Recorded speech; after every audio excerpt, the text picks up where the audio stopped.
بسم اللہ الرحمن الرحیم۔ السلام علیکم۔ رمضان المبارک کی 16ویں سحری مبارک ہو۔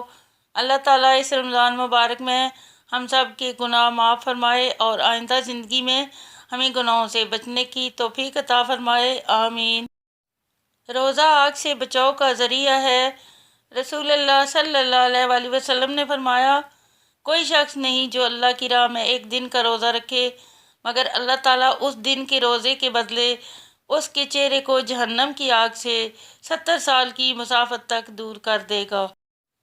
رسول اللہ صلی اللہ علیہ وآلہ وسلم نے فرمایا، جس شخص کو دعا کی توفیق دے دی گئی گویا اس کے لیے رحمت کے دروازے کھول دیے گئے۔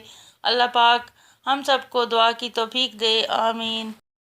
مغفرت کا مہینہ، برکتوں کا مہینہ، اے اللہ ہمارے صغیرہ کبیرہ گناہ معاف فرما، آمین۔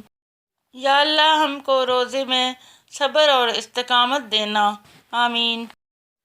رسول اللہ صلی اللہ علیہ وآلہ وسلم نے ارشاد فرمایا، جس نے رمضان کے روزے کو فرض سمجھ کر ثواب کی امید سے رکھا وہ بخشا گیا۔ فیضان رمضان۔ حضور نبی کریم صلی اللہ علیہ وآلہ وسلم نے ارشاد فرمایا، روزے دار کا سونا عبادت اور اس کی خاموشی تسبیح کرنا اور اس کی دعا قبول اور اس کا عمل مقبول ہوتا ہے۔ مانگ لو گڑ گڑا کر خدا سے، ابھی مغفرت سستی ہے، کہتے ہیں رمضان میں رب کی رحمت برستی ہے۔